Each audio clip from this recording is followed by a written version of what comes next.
On today's episode of WatchJRGo, we are starting the day out here at German Motor Works in Wichita because a good friend of mine who just bought an Aventador took his R8 out and did some donuts, and today we get to figure out how much damage those donuts did and how expensive it's going to be too.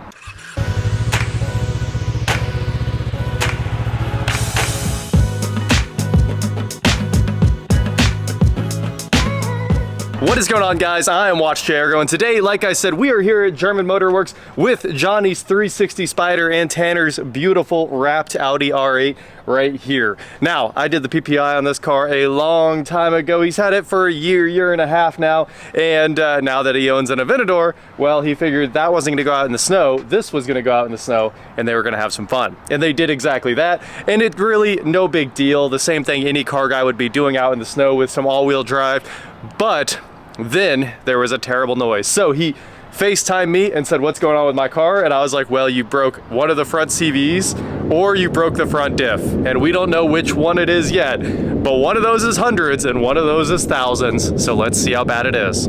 Someone's in full afterburn, guys. We got a full afterburn startup going on over here. Well, they must have taken off the other direction because I never got to see them take off there. So let's start up this fighter jet instead here. Here we go. Welcome home. You know, I actually asked him what he wants out of this car because I kind of want to buy it. And honestly, I should probably buy it. I really do want a V10 R8. Well, it's a second gen-ish.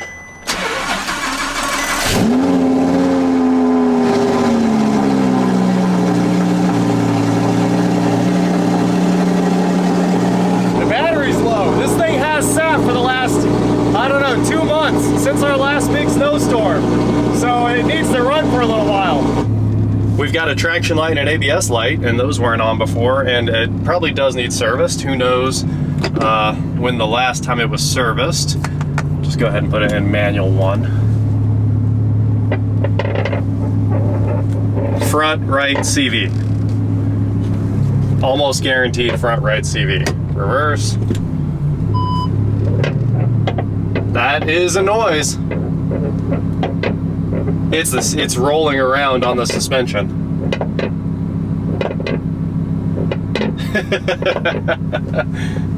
She's inside and going out. Well, let's take a look here. We're pretty sure. Oh yeah. Check it out, Johnny. Mr. CARNAGE himself. I know I left the lift low, but I just wanted a quick look, but you can see the CV's. That's not supposed to happen. Nope. Well, actually, not a terrible job, right? The diff's right here. There's the diff drains. Those are very easy to do. Yeah, should just come right out. Mm-hmm. What year is this? 14. Let me see if I can find you one. Okay. If not, I'm calling Audi. Well, guys, if you see all that shiny stuff in there, that's where this thing's been flopping around as the wheel moves. And we can't quite see all the way over here where we need to, because that's where it came out of its socket, but that's the problem. Well, you gotta give him some credit. He sheared that in half. So you can see the stub is still in the diff, which is great. No problem with him driving it home like that. He drove it home at like 12 miles an hour and let it flip around, but it doesn't look like it damaged anything, and also it didn't dump the fluid out of the diff because it broke perfectly. Well, guys, I just got off the phone with Audi, and it turns out this is the most expensive CV you've ever heard of in your life. I could literally buy a used front diff cheaper. $1,760. There's a handful of these CVs in the US, and they're a week out. But it's got to get fixed, so it got ordered, and about a week from now, we'll be back here putting this car on the lift to yank the CV out of the passenger side there and get it swapped out. So, back off the lift we go. Those are some very expensive donuts. I gotta say, I was expecting a few $100s. Those were very, very expensive donuts. Sometimes you gotta pay the price for having a supercar. As far as I'm concerned though, this is the second best engine ever made by man. LS is number 1, Audi 5.2, number 2. Why did you get the cut-off wheel and just cut that axle off so it doesn't make any damage? We're not driving it. I'm just gonna put it right by your Ferrari. Okay. Leave it. Never So, mind. I figure it should be okay. Yeah. Well, we'll be back in a week to get this thing all taken care of. A lot of beeping. and apparently we should probably change the oil and do a full service. As it's been a week and we are back with Tanner's R8 on the lift, and if you look right in front of me here, this is what a $1,700 CV looks like. It looks cheaper than every other CV I've ever seen in my life, honestly. And now that I think of it, we probably should have had Drive Shaft Shop or somebody just make this. It would have made a lot more sense. I bet they charge way less to make it out of some huge piece of billet. So either way, we have the factory one here, which isn't a bad choice because this isn't a race car, and we're gonna get this thing swapped out. So let's get this thing up in the air and get the wheels off and get to work.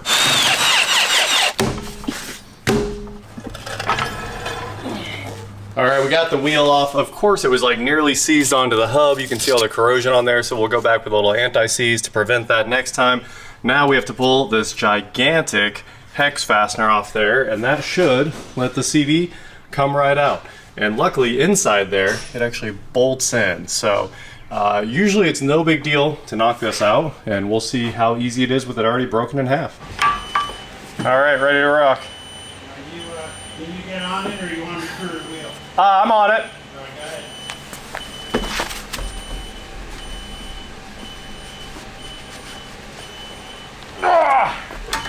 That's it, thank you. Came right out. Not as rusted as I was expecting. Look at that, guys. Here's our old axle.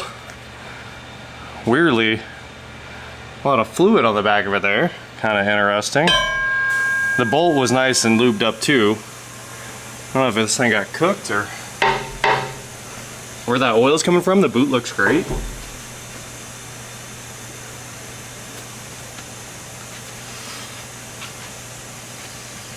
It almost looks like they lubricate the threads with all that oil because it's like a perfect amount of oil just sitting right inside the splines. It doesn't look like a leak. It just looks like it's in there to make sure this comes apart when it's time, which is always a good thing. There was also a bunch of grease on the bolt. Back up under the car, we've got the under tray off that covers up that front diff right here. And if we sneak in here, you can see that the CV bolts on to the receiver on this diff right there. So very nice setup, and luckily these bolts aren't crazy tight from the factory. They actually come right off with just a little touch from the impact, and honestly they came off by hand so easy that I was like, let's just use the impact. So all I gotta do is pull, I think, 6 bolts out of there, and then we'll have this cup off and we'll be ready to install the new one, which might not, it's a gamble, involve pulling the knuckle off. I know what 180 looks like. Ready? Ready.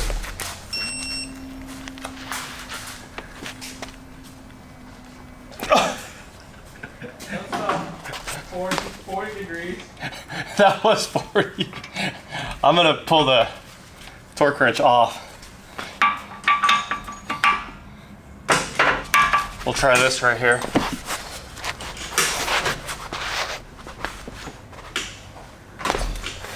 '40's it, dog. I had all my weight. I don't think there's anything left. I might just give it a...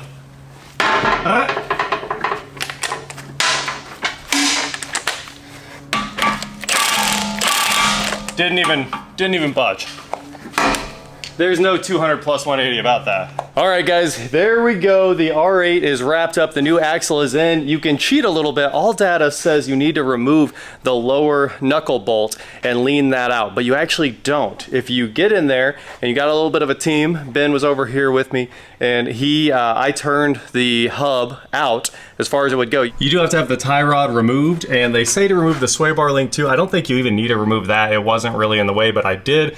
Remember, when you're putting it back, torque that to 40 Newton meter. Oh no, 40 Newton meters is the actual drive shaft connection back to the diff right here, and 60 Newton meters is the sway bar and link, and the tie rod there, we went ahead and took to 80, and then the spec on the drive shaft out here, if you're doing this job, is 200 plus 180. Good luck. Once we got it to 200, and right here, I could not move it anymore. So 40 is about all we could get with all of my weight on it. So I promise you, the only thing happening after that is the tools are gonna break. So we have it as tight as it's gonna be, and you know what? It came right out with the breaker bar and the brake, so I know it wasn't actually insanely tight. You can also see we put some anti-seize in there, cleaned up the hub race, so the wheel will come on and off for the next guy. They won't be fighting it. Still have to torque the wheel, and of course the under tray is back on. So now you know, if you're changing that R8 front axle, cheat a little bit and try not to pull that knuckle bolt down there. It'll save you a lot of headache.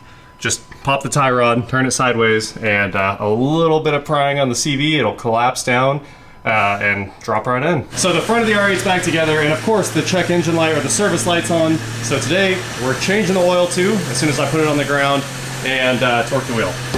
All right guys, it's time to get that service indicator off the dash here. So we're gonna jump up here and pull the oil filter out. Super simple on these things, and then drain down the tons of oil that's in this gigantic dry sump right here, and the other like 4 drain plugs on this engine. It shouldn't take too long, but we'll start with the oil filter and then get under the car and see what it's gonna take.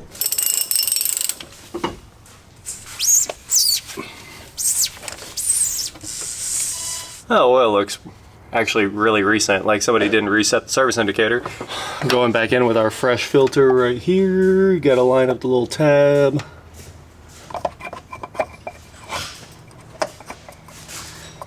And get past the hoses.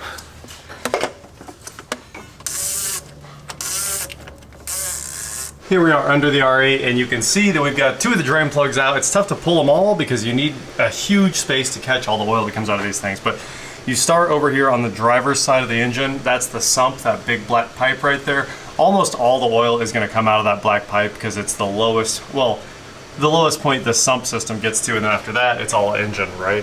So here is the back of the engine. That's the rear of the engine right there, and that's probably the lowest point overall.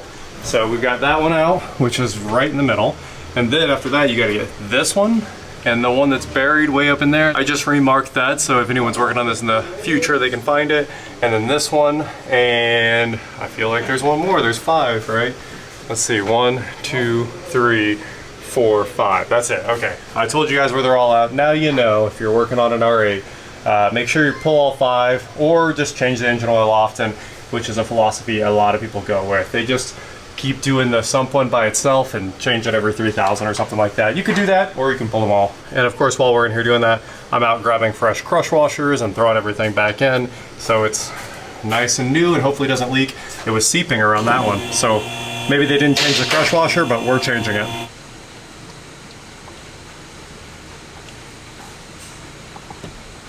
All right guys, here we go. First test drive in the R8 with the new axle. I cleared the codes, cleared the service indicator. We had front left and front right ABS or wheel speed sensor codes. So it was very upset about the whole situation here. But let's see if it'll focus. It looks like everything's good. If it wasn't good, I expect we would have already had the traction and ABS lights back on, and they were of course on when we started this. So let's put a mile on it or 2 and just kind of see if anything comes back. Obviously the service indicator is gone, it's right down there when it's set. So we got that fixed too. Use the Autel to do the old auto oil reset there.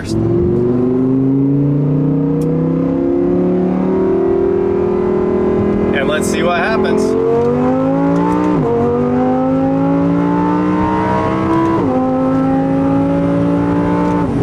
Well guys, the camera doesn't like the gauges in the R8, it just likes to focus on the steering wheel, and I don't blame it. I'm pretty glad it auto blurs those numbers, even when we are in Mexico. But with that said, no noises, no new lights, and a fresh oil change. This thing is serviced and ready to go back to work. So he can drive this on the days when he doesn't want to drive the old Aventador. Anyway, that is it for today, guys. Thank you so much for watching. Don't forget to head on over to shop.WatchJRGo.com for cool shirts, not like this. And please like, share, subscribe, do whatever you want to do, and I will talk to you next time. Perfect timing, traffic. Couldn't have worked out better if I wanted it to. This thing's still solid. It's 11 years old now. Can you guys believe that? This is the 2nd generation of the R8. And I know it's the spicier looking one. I much prefer this look, but the old one's good too. But it's unbelievable how old the first one is, and it's honestly a little unbelievable how old this one is. Still great looking cars, so much performance for your money, untouchable performance for your money. Pretty crazy. You can just run down to your neighborhood dealership and pick up an R8 and go have fun, like this. Oh yeah, final bill, $1,600 with the oil change. That's right, less than you can buy the CV for. Johnny got a good deal on the CV, and then we had Tanner throw in a little bit of extra money to cover the oil change as well. So he got, you know, a service and that front axle that's insane. Like, the price doesn't make any sense. It's barely a $300 piece of metal on any other car on the planet. So Audi is just making up these numbers, unfortunately. And like I said, we could have had Drive Shop make a better one for less money probably, just because it just doesn't make any sense what that costs. But he paid $1,600 out the door with a service, so I'd say that's a pretty solid deal. I threw in all the labor for free because I like driving this thing and he always tells me to take it. So my car for a bit.